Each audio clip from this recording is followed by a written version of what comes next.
खुर्शीद महमूद कसूरी साहब ने हमें ज्वाइन किया है, साबिक वज़ीर ख़ारजा हैं। कसूरी साहब, अब ये काफ़ी वाज़ेह हो चुका है कि ईरान और अमेरिका के बराह रास्त मुज़ाकरात होने का कोई फौरी चांस जो है वो एटलीस्ट नज़र नहीं आ रहा।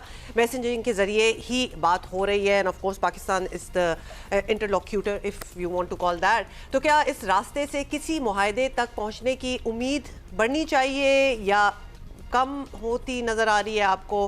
What do you see? जब इराक़ची साहब आए हैं तो वो वहाँ से नेचुरली लीडरशिप से बात करके आए थे। ये भी कहना मुनासिब होगा कि जो प्रेसिडेंट ट्रंप की ये जो मेगाफोन डिप्लोमेसी है, 24 घंटे वो बयानात देते रहते हैं जिसका मकसद होता है कि प्रेशर कर दें दूसरे को। मैं ये समझता हूँ कि ये बहुत गैर रवायती तो है, लेकिन ये एक नॉन प्रोडक्टिव साबित हुआ है। जब आप रोज़ाना इस किस्म के ज़िल्लत आमेज़ बयानात देंगे कि आप या तो ये हमने बड़ी अच्छी डील दे दी है, नहीं तो अगर नहीं एक्सेप्ट करोगे तुम्हारे सारे बिजली के कारखाने, तो तुम्हारे सारे बिजली के प्लांट्स, तुम्हारी सारी ब्रिजेस ख़त्म हो जाएंगी, सिविलाइजेशन ख़त्म हो जाएगी और ऐसे ख़त्म होगी कि खुदा ना करे कि दोबारा वापस ही ना आ सके। ऐसे जो प्रेशर टैक्टिक्स हैं उन्होंने एक नेगेटिव सेंटिमेंट ईरान में पैदा किया। अब प्रॉब्लम ये हो गया है कि दोनों की जो डिमांड्स हैं टोटली म्यूचुअली एक्सक्लूसिव हो गई हैं। क्या ये इसलिए हो रही हैं कि दोनों प्रेशराइज कर रहे हैं डिप्लोमेटिकली अपने आवाम को ये बताने के लिए कि हम वीक पोजीशन में नहीं हैं?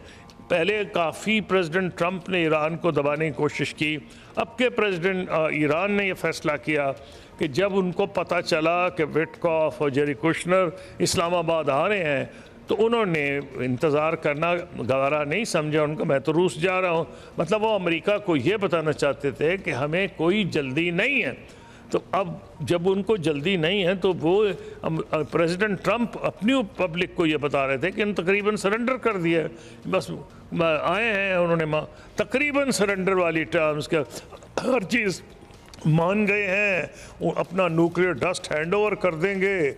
मुझे नहीं समझ आई उनको ये क्यों ये ख्याल आया।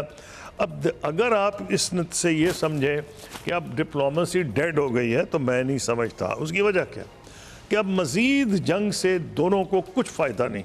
प्रेसिडेंट ट्रंप क्या करेंगे? मज़ीद बॉम्बिंग कर लेंगे। क्या उसका नतीजा होगा कि मज़ीद बंदे शहीद कर देंगे। 3000 से ज़्यादा शहीद कर चुके हैं, 20,000 से ज़्यादा से बिल्डिंग्स तबाह कर दी हैं। जो मुझे नज़र आ रहा है टाइम प्रेसिडेंट ट्रंप के साथ नहीं है। उसकी वजह क्या है? प्रेसिडेंट ट्रंप जल्दी में है, ईरान को जल्दी में नहीं है। उनकी जो लीडरशिप है वो जल्दी में इसलिए हैं कि जितनी देर हो रही है कीमतें बढ़ती जा रही हैं। तो रिज़ल्ट क्या है कि प्राइसेस बढ़ रही हैं, सिर्फ पेट्रोलियम की नहीं खाद की बढ़ रही हैं, जो कि दुनिया में कहत पड़ सकता, अल्लाह माफ़ करे जिस हिसाब से ये चीज़ है। लग रहा है कि ये चीज़ 15-20 दिन से ज़्यादा चल नहीं सकती। वैसे क्लियरली यू आर राइट कि ईरान तो बिल्कुल जल्दी में नहीं है। ईरान बहुत ही इनफैक्ट चल नज़र आ रहा है। अब जब तक जहाँ तक चल गई है वहाँ भी दुनिया को लग रहा था कि नहीं चल सकती, लेकिन अब आप कह रहे हैं कि अल्लाह करे कि ऐसा ही हो कि 15-20 दिन से ज़्यादा ये मामलात ना आगे बढ़ें, क्योंकि एक लिटरली इकोनॉमिक बहरान के दहाने पर दुनिया अब खड़ी नज़र आ रही है। कसूरी साहब, अमेरिका तो अभी इंतज़ार कर रहा है, आपने कहा ईरान के पास भी अभी टाइम है, डिप्लोमेसी भी साथ साथ चल रही है, पाकिस्तान ओमान के दौरे, कतर से राब्ते, सऊदी अरेबिया से राब्ते, इराक़ी साहब रूस भी गए। फिर क्या ईरान खत्ते की ताकतों को अगले इक़दाम से आगाह कर रहा है या हर जगह जाकर अलग मामला डिस्कस हो रहे हैं, जैसे कि ओमान में स्ट्रेट ऑफ हॉर्मुज़ को आगे किस तरह लेकर चलना है, कैसे संभालना है, वो डिस्कस हुआ। मे बी न्यूक्लियर प्रोग्राम और यूरेनियम की अफजूदगी के मामला रूस से डिस्कस हुए। वैसे ओमान के साथ ही करना था ना, आफ्टर ऑल। वो भी तो क्या वही लगते हैं। आपको लग रहा है यहाँ हो क्या रहा है? देखिए, बात यह है कि जो तीन मुल्क उन्होंने चूज़ किए हैं, पाकिस्तान, ओमान और रूस, ये बड़े रेलेवेंट है अगर आगे कोई पीस ट्रीटी होनी है इन दोनों में। आप इसको एक मुस्बत तरीके से देख सकते हैं। कौन से ये मुल्क हैं ये? पहली बात तो आबनाए हॉर्मुज़ पे झगड़ा हो रहा है, दूसरी न्यूक्लियर इश्यूज़ पे झगड़ा हो रहा है। एक में रूस रेलेवेंट है, दूसरे में ओमान रेलेवेंट है।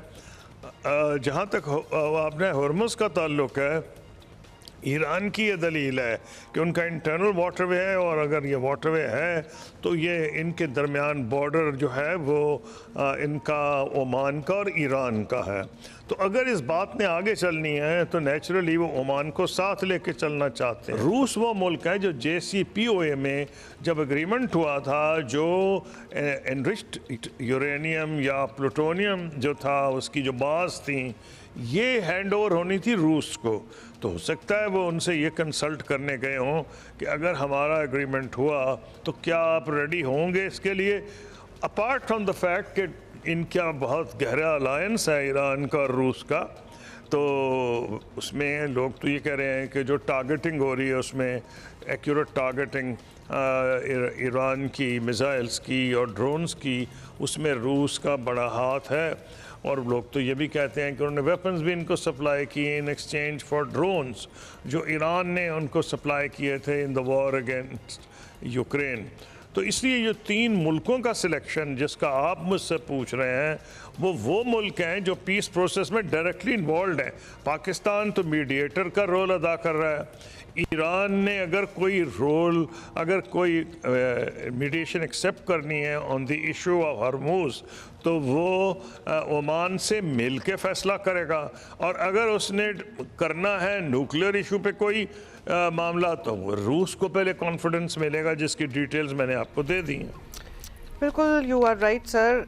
अच्छा, अब एक और पर्सपेक्टिव पे बात कर लेते हैं। इस पूरी सूरत हाल में कसूरी साहब एक तज्जिया ये सामने आ रहा है कि जिस तरह दुनिया ने यूक्रेन और रशिया की जंग को एक परमानेंट सिचुएशन समझकर कबूल कर लिया, अपने लिए नई मार्केट्स नए रास्ते जो हैं वो ढूंढे, उसी तरह अमेरिका ईरान को भी नॉर्मलाइज करके जो सिचुएशन बनी हुई है वो समझ लिया जाए, अपना हुर्मुज़ के मुतबादिल ढूंढ कर कोई ज़िंदगी आगे बढ़ाई जाए। मतलब ये सारी बातें जो हैं, हाँ ये बातें हो रही हैं, मुमकिन भी है। आप इत्तेफाक करते हैं कि literally we need to look around it now? नहीं, मैं बिल्कुल इत्तेफाक नहीं करता। उसकी वजह है कि दुनिया में जो बाकी जंगें हुई जैसे इंडिया पाकिस्तान, जैसे रूस यूक्रेन, ये जो जंगें हैं ये इन ममालिक के दरमियान हैं, ये सारी दुनिया पे असरअंदाज नहीं होती। ये जो जंग है ये तो कोरिया को अफेक्ट कर रही है, जापान को अफेक्ट कर रही है, ये तो लैटिन अमेरिका को कर रही है, अफ्रीका को कर रही है, वक़ैत बढ़ जाएगा।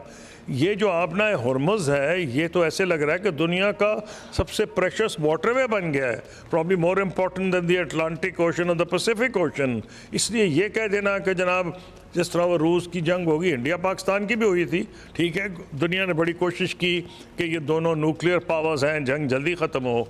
वहाँ भी दुनिया की ख्वाहिश है कि रूस और यूक्रेन दोनों मेजर प्रोड्यूसर्स ऑफ ग्रेन्स हैं और वो नहीं दुनिया के हक़ में है कि जंग जल्दी ख़त्म हो।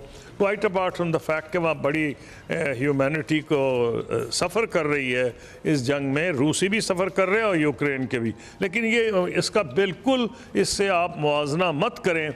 ये जो है इसकी नौयत ही बिल्कुल और है, और ये खुदा ना करे कि इतना लंबा चले, इसके जो कॉन्सिक्वेंसेस हैं वो बहुत ख़तरनाक हैं। इसलिए मैंने आपको पहले सवाल के जवाब में कहा था कि मैं नहीं समझता कि कोई ऑप्शन है दोनों के पास सिवाय नेगोशिएशंस के।